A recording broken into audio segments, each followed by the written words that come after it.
Hello guys, how are you guys doing today? I'm Chris. This is Liberty Freedom Outdoors. Dropped a video last night explaining myself a little bit, and I came home from work at 2 o'clock today. Got out there early. It's Friday, Easter weekend. I'm off for a couple of days, and guess what I had sitting there on my porch that got delivered today? I told you guys I bought that 410 upper. I got it from Grab a Gun. After tax and delivery, it was $318 was the total on that. After taxes and shipping and everything. And look what we have here, ladies and gentlemen. I'll show you on the table here. We have the American Tactical, the 410 upper.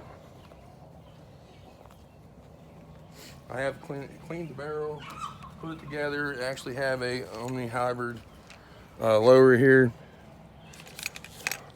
I had it set up as a, got a brace on it because I had it set up as a 5.56 pistol.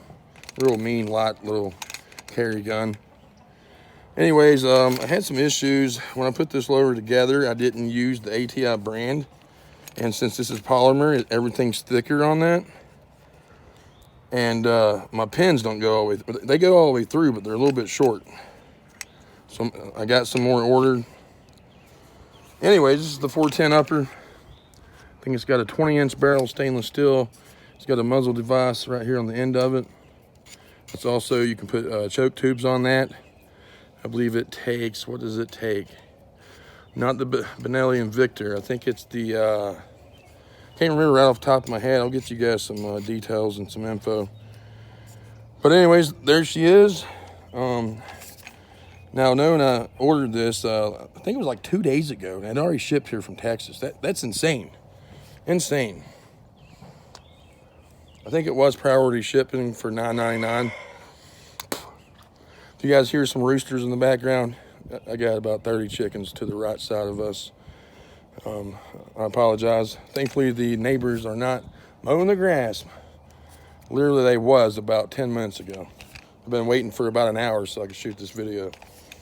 Anyways, the one weird thing is, it's got a little, almost like a little gas port on the barrel here. It says high pressure lead, and it's pointing lefty-loosey. I don't know if that's supposed to come all the way out, or you just unscrew it some. It just seems to be a set screw. It doesn't seem like it's got anything inside of it. So I'm guessing you're supposed to take that out. The one other thing I did, it did come with a new buffer. I already run like a H2 or H3 buffer in all my ARs anyways. It just knocks the recoil down tremendously. The one AR I got, it's a 5.56 223. It's a 16-inch. That's the one I have binary trigger in, Fostech binary trigger. It was approximately $385 Christmas Black Friday or Christmas special. I think it was almost 5 years ago. I've had that long, and that trigger has stayed in that.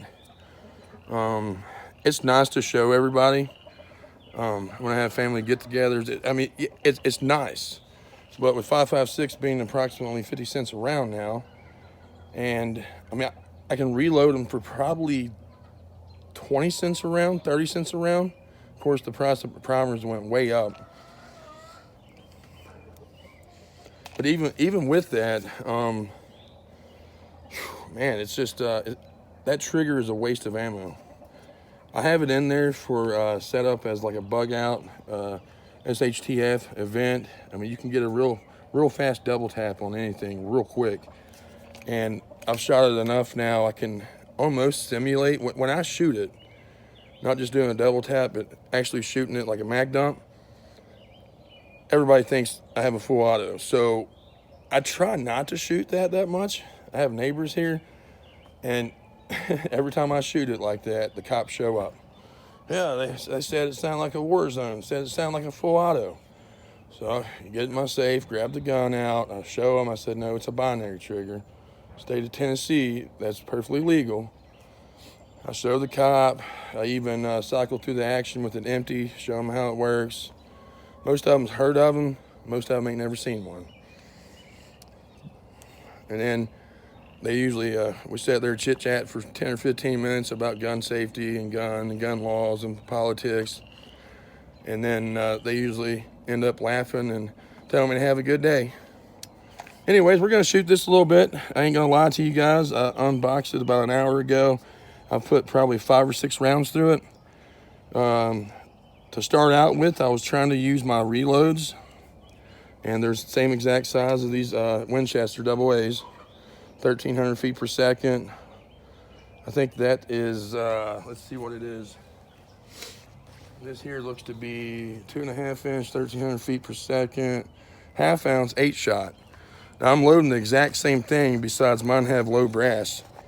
And any of the reloaders out there, you know the brass, the high brass stuff, and shotgun shells is for the more powerful, for heavier loads, typically buckshot, number 4, double-aught, even slugs. But typically, you're not going to be reaching those pressures to where you actually need high brass. So a lot of times you can't find high brass in stock. If you do, it's typically 50 cents around, or not 50 cents, but I would say $10 per 100 more expensive. So let's see, the shells I was using, or I am going to be using, these are Winchester AA, but the other ones that I hand loaded, Fiachi shells, low brass. It's 8-shot, and I haven't used the chronograph, but I'm pretty sure it's around 1250, 1285. The load in the manual says it's right at 1305. Anyways, enough talking. Let's start shooting. I had a lot of jams, a lot of magazine issues. Again, I've only shot 5 or 6 rounds, and I've already got it to where it would shoot pretty reliable. It loves these. However, my hand loads it don't love. So what I do in the magazine, I got a 5-round mag that came with it. I actually got flip-up sights. I don't have them on here. I'm just doing testing for functionality right now. Let's see, I think I had 3 or 4 failure to feed or extract. And I noticed with my hand loads, maybe I'm getting a little bit out of spec because it doesn't want to, the boat carrier don't want to go home. I have to sit there and mess with it, and then it will. If I shoot a high brass shell in front of my hand load, it has no problems ejecting the spent casing and loading another one in. Again, the first 3 or 4 shots was horrible. Jam-o-matic. I would say up to 10 shots was horrible. And now I'm just now getting it to where it's broken in a little bit. ATI sent me an email. They said they recommend at least 50 high brass rounds for a break-in period. That seems pretty plausible, but I got a few targets hung up. One I made out of cardboard to the right. I got a milk jug with water to the left. A small, I think it's like a 12-ounce Gatorade bottle with water. I'm just gonna do this live and not edit the video so you guys can see all my issues I'm having. Let's see, try to get myself in frame here. Excuse me, guys. All right, we'll shoot the cardboard target first, and then we will go from there, see what happens. Again, I have the high brass Winchester. First round popped up, and then it's every other round, my hand loads versus that. These things are real picky about the length of shells. If you get it 2.5 inch, not all brands are 2.5 inch. The hand loads I loaded were about 2.3, and most of these Winchesters are 2.3. So I'm gonna screw this all the way shut. Screw that all the way shut there. I'm just gonna load her up here. Most people say slam it home. Slam it home seems to work. All right, eyes and ears are on. Let's see what this does.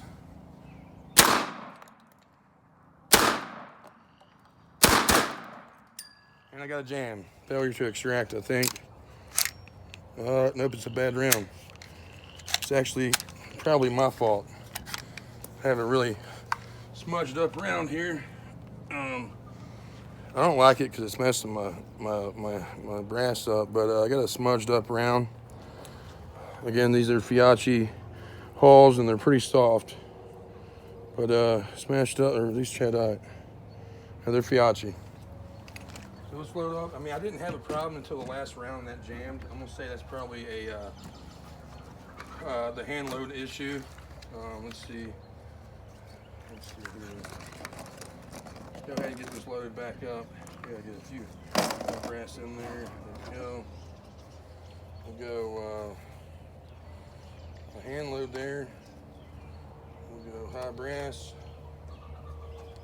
We'll do another hand load. One thing about it, it's like 7.62 by 54 hours. This stuff gets rim locked so easy. Let's see here. So hard to slide it over that high brass. It came with a loader. It actually does work really well. Ain't gonna lie, it works great. We'll do 4 shells and see how that works. The first issue I had, this stuff just wasn't, I lubed it up really good. Used a bunch of PB Blaster, WD-40 on it, and the boat just wouldn't go home. If I release it by hand, it will not go home for the first round. If you just hit the boat release, it seems to work a lot better. Put the magazine in, just load her up, automatically jammed right there.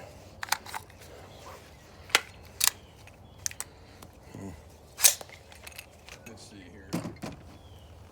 Let's try one more time.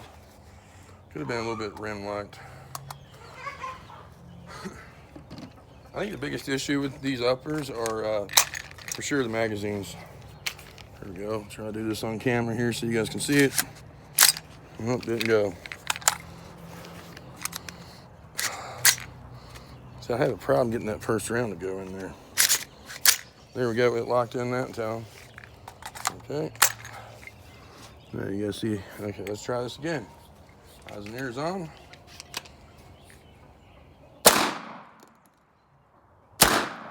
Oh, failure to extract all the way, or maybe a double feed. Either way, costly ammo there. Okay, 4 assists don't really do anything on this. Let's try that one more time. Okay, it went home. Next up, I got a hand load. See how that works. Seemed to work out right that time. So I think it just needs a breaking in period. I mean, it's really dirty. It's a 410 shotgun. It gets really dirty in there. Let's go ahead and load up. Let's see, I'm about out of the high brass. I'm gonna do a couple of hand loads, and then I'll do that high brass at the beginning again. Hand loads there. Do 3 hand loads, and then we'll start off with the high brass.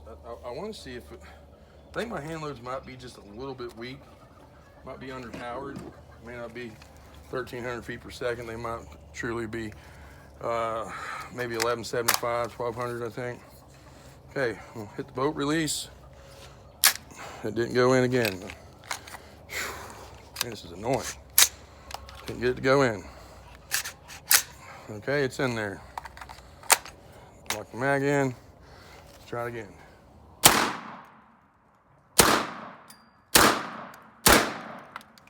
Okay, shot all 5 of them, or 4 of them, I think it was 5.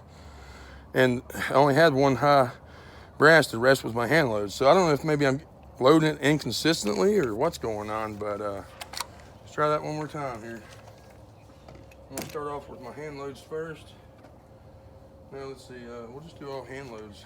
I mean, I really loaded, I think 30 of these hand loads, just to break it in, really. Again, I have everything. I'm fully capable of reloading all these. The only issue I'm having is when the boat's not going home, is it's really chewing up the heads of my cases. I don't like that. It's pretty much junk after it does that.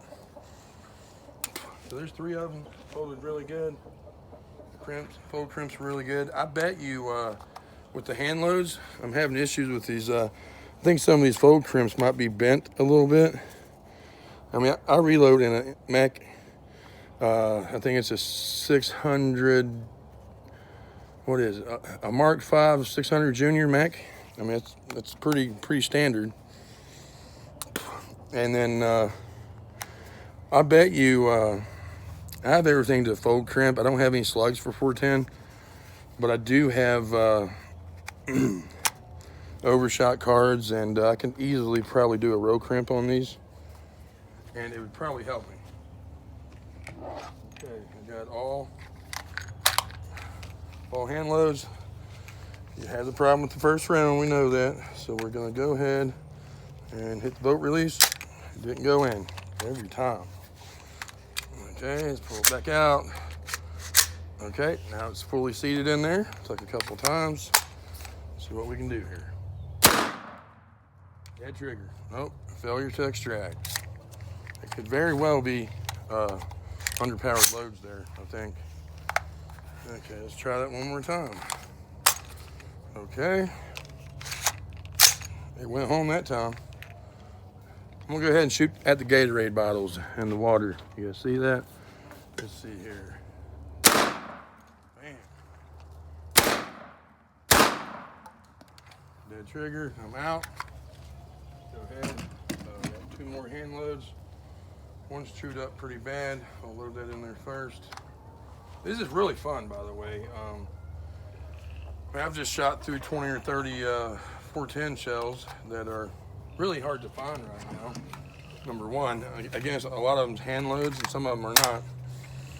At a gun show, I paid, with tax, $30 for a box of 25. That's over $1 a round. And it's the most expensive stuff I shoot. And I shoot 6.5 Creedmoor, 308, 300 Blackout. Oh, it won't even go in there. Getting stuck. I don't know what's up with that. Let's try that. Okay. Let's try it again here. It might just be the load here.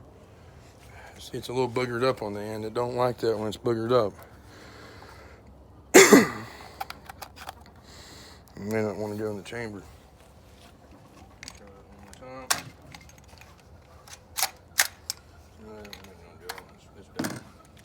So there's a round wasted there. Tractor ain't even picking it up now. I don't know what to do. I'm stuck. That's my bad on the hand load. Well, it wasn't boogered up until I was test firing earlier, about an hour ago, and that's what boogered them all up. There we go, get that out of there. Okay, so I got 1 shot left. Let's see here. Oh, won't go in. Won't go in. It's stuck. Daggone it. Let's see. Whew. Man, this is tough. Boogering it up again. Try it one more time here. I think the gun just needs broken in. I got that high brass on top here this time. Looks good. Boat went home that time. It likes high brass. Put the gun on safe. Got a couple more things to hang up or set up.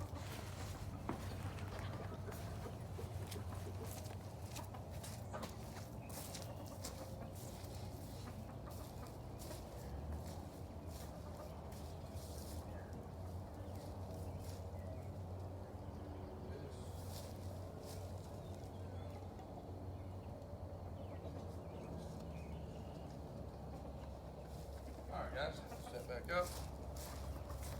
Got an old bottle of Axe Clone. It's almost empty. And I got that other water bottle. See what she does. Ready? Go. There we go, boys. I'd say 9 out of 10 times that's pretty reliable. The problem is I wouldn't trust my life with it. Too many magazine issues, and unless you got good high brass, it doesn't want to shoot it. Guys, I appreciate you guys watching this video. I'm a small channel. I'm trying to do some gun reviews, gear reviews. I appreciate you guys watching it. Please share it with all your friends and family. And as always, like, share, comment, and I'll see you guys probably tomorrow. Have a good day.